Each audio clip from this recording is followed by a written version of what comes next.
Hi friends, எல்லோருக்கும் வணக்கம். எல்லோரும் எப்படி இருக்கீங்க? நல்லா இருக்கீங்களா? இது அந்த கதையோட இறுதி பகுதி தான் பார்க்குறோம். அதுக்கப்புறம் என்ன நடந்துச்சு அப்படின்னா, அவங்க என்கிட்ட பேசினப்போ ஒரு விஷயம் நல்லா தெரிஞ்சிச்சு. அவங்க ஹஸ்பண்டை பற்றி ரொம்ப அவங்க இம்பார்ட்டண்ட்டாக பேசாதப்போ ஏதோ உங்களுக்குள்ள பிரச்சனை இருக்குது அப்படிங்கிறது எனக்கு நல்லா கிளியராக புரிஞ்சிச்சு.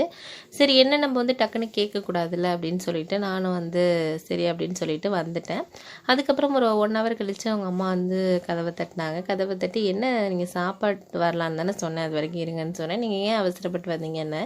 இல்லை, கொஞ்சம் வேலை இருந்துச்சு, அதனால தான் வந்தேன் அப்படின்னு சொல்லிட்டு அவங்க சாப்பிட்றதுக்கு டிஃபன் இதெல்லாம் கொடுத்துட்டு போனாங்க. அப்போ ஒரு நிமிஷமா அவங்கக்கிட்ட கொஞ்சம் பேசலாமா அப்படின்னு சொல்லி கேட்டேன். அதுக்கு, என்னப்பா ஏதாச்சும் வேணுமா, வேறு ஏதாச்சும் சாப்பிட்றதுக்கு வேணுமா அப்படிங்கிற மாதிரி கேட்டாங்க. அதெல்லாம் ஒன்றும் இல்லை, இது மாதிரி உங்கள் பொண்ணு அவங்க ஹஸ்பண்டோட எந்த ப்ராப்ளமும் கிடையாதுல்ல, நல்லா தானே இருக்காங்க அப்படின்னு சொன்னேன்.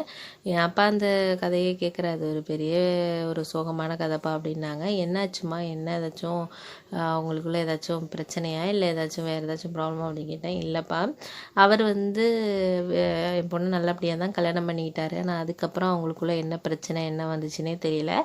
அவர் ஒரு 6 மாதத்துக்கு ஒரு தடவை வருவார். அதுக்கப்புறம் போய் இங்கே வேலை பார்க்குறேன் பாரு, ஆனால் சம்பளம்லாம் ஒன்றும் அனுப்ப மாட்டார், பண்ண மாட்டார்.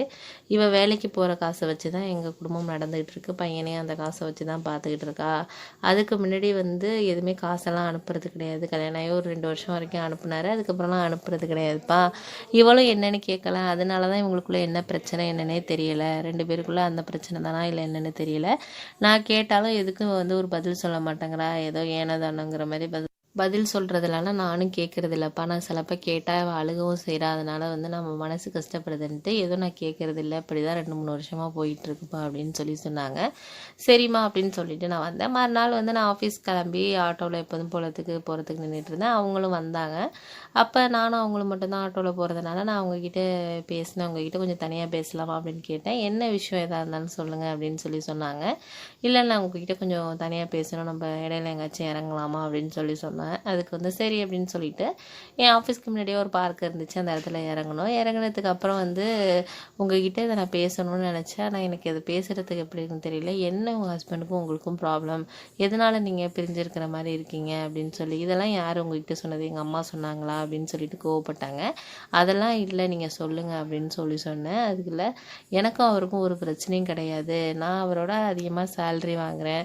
ஃபஸ்ட்டெல்லாம் எங்களுக்குள்ளே எந்த ப்ராப்ளமும் இல்லாமல் தான் போயிட்டு இருந்துச்சு. ஆனால் அவர் சம்பாதிக்கிறது பாதி அவர் எப்படி சொல்கிறது, வீணாக செலவு பண்ணுறது, ஃப்ரெண்ட்ஸ் அது மாதிரி செலவு பண்ணிடுறாரு. அவருக்கு அது மாதிரி இருக்கணும்னு ஆசை. ஆனால் எனக்கு அப்படி கிடையாது. நம்ம ஒரு ஃபேமிலி ஆகிட்டுங்கிறதுனால நம்ம ஒழுங்காக போகணும் அப்படிங்கிறத நான் சொல்கிறேன். ஆனால் அதனாலேயே அவங்களுக்கும் எனக்கும் மிஸ் அண்டர்ஸ்டாண்டிங் ஆகிடு. அவர் ஒரு குடும்பம் இதில் இருக்க மாட்டேங்கிறாரு. அதனால் அவர் இருக்கிறாரு, 6 மாதத்துக்கு ஒரு தடவை வருவார், பையனை பார்ப்பார், போவார். இப்படி தான் இருக்குது. ஒரு சம்பாதிக்கிற காசு 1 ரூபா கூட கொடுக்கறது கிடையாது எனக்கெல்லாம். நான் இப்போ வேலைக்கு போகிற இந்த காசை வச்சு தான் நான் குடும்பத்தை ரன் பண்ணிகிட்ருக்கேன்ப்பா அப்படிங்கிற மாதிரி சொன்னாங்க. எனக்கு ரொம்ப கஷ்டமாக இருக்குது. என்ன இப்படி சொல்கிறீங்க, ஒரு ஆசை அன்பாக எதுவுமே பேச மாட்டாங்க, பண்ண மாட்டாங்களா அப்படின்னு சொன்னதுக்கு, பார்க்குறதே ரொம்ப கஷ்டமாக இருக்கிறப்போ என்ன பேச போகிறோம் அப்படிங்கிற மாதிரி அவங்க சோகமாக சொன்னாங்க. சரி போகலாமா இங்கேருந்து அப்படின்னு சொல்லிட்டு நான் அங்கேருந்து கிளம்பிட்டேன். எனக்கு அவங்க சிந்தனையாகவே இருந்துச்சு, இவ்வளோ ஒரு நல்ல அன்பாக இருக்கிறவங்களுக்கு இந்த மாதிரி ஒரு கஷ்டமான ஒரு வாழ்க்கை அமைஞ்சிருக்கே அப்படின்னு நினச்சிட்டு நான் இருந்தேன். அதுக்கப்புறம் ஒரு வாரம் கழிச்சு என்னாச்சுன்னா, அவங்களுக்கு ஒரு தங்கச்சி இருக்காங்க.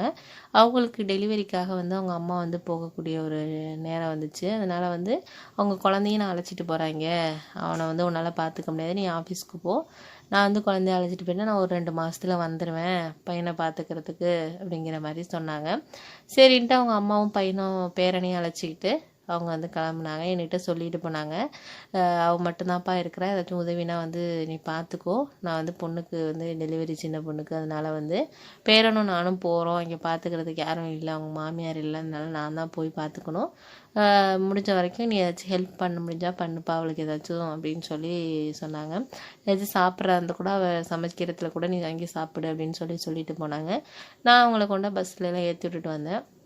அதுக்கப்புறம் என்ன ஆச்சுன்னா, ஒரு நாள் அவங்க வீட்டுக்கு என்கிட்ட என்ன சொல்கிறது, அவங்கக்கிட்ட பேசணும் போல் இருந்துச்சு. அதனால் வந்து சரின்ட்டு எனக்கு ஒரு மனசே ஒரு மாதிரி இருந்துச்சு. அதுக்கப்புறம் அவங்க அம்மா அப்பாவே 2-3 நாள் கழித்து நான் பேசுகிறதுக்காக போனேன். அவங்க வந்து இருந்தாங்க. அப்போ பேசிக்கிட்டு இருக்கப்போ வந்து, "ஏன் உங்களுக்கு இந்த வாழ்க்கை, நீங்களாம் வேறு வாழ்க்கை அமைச்சிக்க கூடாதா?" அப்படின்லாம் சொல்லி பேசினதுக்கு, "அதெல்லாம் என் தேவையில்லாத விஷயம், அதெல்லாம் பற்றி பேசாதீங்க" அப்படின்னு சொல்லிக்கிட்டே இருந்தாங்க.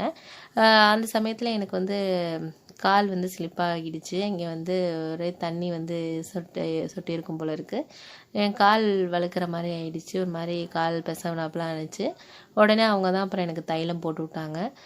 அப்போ அந்த சமயத்தில் நானும் அவங்களும் ரொம்ப சந்தோஷமாக இருந்தோம். நான் அந்த மாதிரி இருப்பேன்னு எதிர்பார்க்கல. எனக்கு ரொம்ப நாள் அவங்க மேலே வந்து ஒரு அன்பு இருந்துச்சு.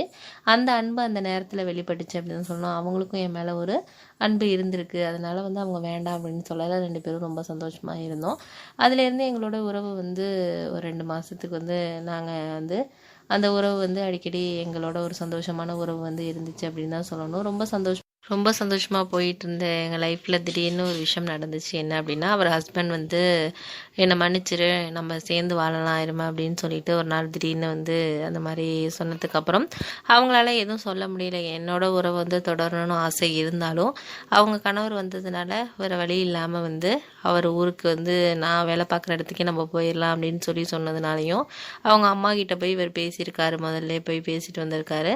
நான் இது மாதிரி வந்து பொண்ணை அழைச்சிட்டு போயிடுறேன், நீங்கள் அதுக்கப்புறம் இங்கே வந்துடுங்க அப்படின்னு சொல்லி என்னை மன்னிச்சிடுங்க அப்படின்னு சொல்லி மன்னிப்பு கேட்டதால் அவங்க அம்மா வந்து நீ அங்கேயே போயிடு, இங்கே இருக்க வேணாம் அப்படின்னு சொல்லி சொன்னதுனால அவங்களுக்கு ஒரு வழி இல்லாமல் அவங்க ஹஸ்பண்ட் வந்து அழைச்சிட்டு போயிட்டாங்க. அதுக்கப்புறம் வந்து எனக்கு ரொம்ப கஷ்டமாக இருந்துச்சு. அவங்களோட இப்போ ஒரு 3-4 மாதம் வந்து ரொம்ப சந்தோஷமாக அந்த உறவில் இருந்ததுக்கப்புறம் என்னால் வந்து அந்த இடத்துல இருக்கிறதுக்கு ரொம்ப கஷ்டமாக இருந்துச்சு. அதனால் நான் வேறு இடத்துக்கு வீடு பார்த்துட்டு போயிட்டேன்.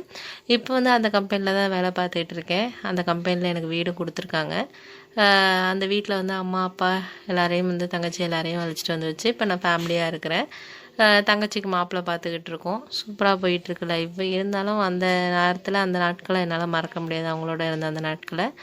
இந்த கதை உங்களுக்கு பிடிச்சிருந்தா கதையை லைக் பண்ணுங்கள், வீடியோவை ஷேர் பண்ணுங்கள், முக்கியமாக சேனலை சப்ஸ்கிரைப் பண்ணிடுங்க ஃப்ரெண்ட்ஸ். உங்கள் ஆதரவு எனக்கு எப்போதுமே தேவை ஃப்ரெண்ட்ஸ்.